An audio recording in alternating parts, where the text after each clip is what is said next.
Hello friends, welcome to my channel. இந்த வீடியோல ஹெல்த்தியான ஒரு புதினா ஜூஸ் வீட்லயே எப்படி செய்யலாம்னு பார்க்கலாம். இந்த சேனலை ஃபர்ஸ்ட் டைம் பார்க்குறவங்க மறக்காம சப்ஸ்கிரைப் பண்ணுங்க. புதினா ஜூஸிற்கு தேவையான பொருட்கள்: ஒரு கைப்பிடி புதினா, 2 எலுமிச்சை பழம், 2 இஞ்சி துண்டு, தேவைக்கேற்ப பனங்கல்கண்டு. இப்போ இந்த புதினால பார்த்தீங்கன்னா நமக்கு அஜீரண பிரச்சனையை சரி செய்யுங்க. எலுமிச்சம்பழம் பார்த்திங்கன்னா அதில் விட்டமின் சி நிறைய இருக்குது.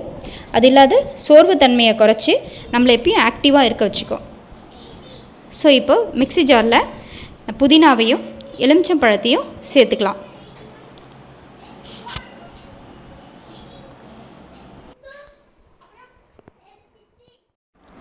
இப்போ இதில் 2 துண்டு இஞ்சி சேர்த்துக்கலாங்க.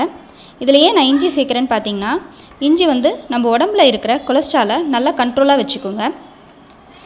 இப்போ இதில் சர்க்கரைக்கு பதிலாக பனங்கல்கண்டு சேர்த்துக்கிட்டோம்னா ஒரு ஹெல்த்தியான ஆப்ஷனாக இருக்கும் அது. இப்போ இதை நைஸாக அரைச்சிக்கலாங்க. புதினாவையும் எலுமிச்சம்பழத்தையும் நல்லா அரைச்சாச்சிங்க. இதை ஒரு பாத்திரத்தில் ஃபில்டர் பண்ணிக்கலாம். சூப்பரான இந்த வெயிலுக்கு சில்லுன்னு ஹெல்த்தியான புதினா ஜூஸ் ரெடி ஆயிடுச்சு. இதை ரெகுலராக எடுத்துக்கிட்டிங்கன்னா உடம்புக்கு ரொம்ப நல்லதுங்க. இந்த ரெசிபி உங்களுக்கு பிடிச்சிருந்தா லைக் பண்ணுங்கள், ஷேர் பண்ணுங்கள், சப்ஸ்கிரைப் பண்ணுங்கள், பக்கத்தில் இருக்க பெல் பட்டனை ப்ரெஸ் பண்ணுங்கள். தேங்க்யூ.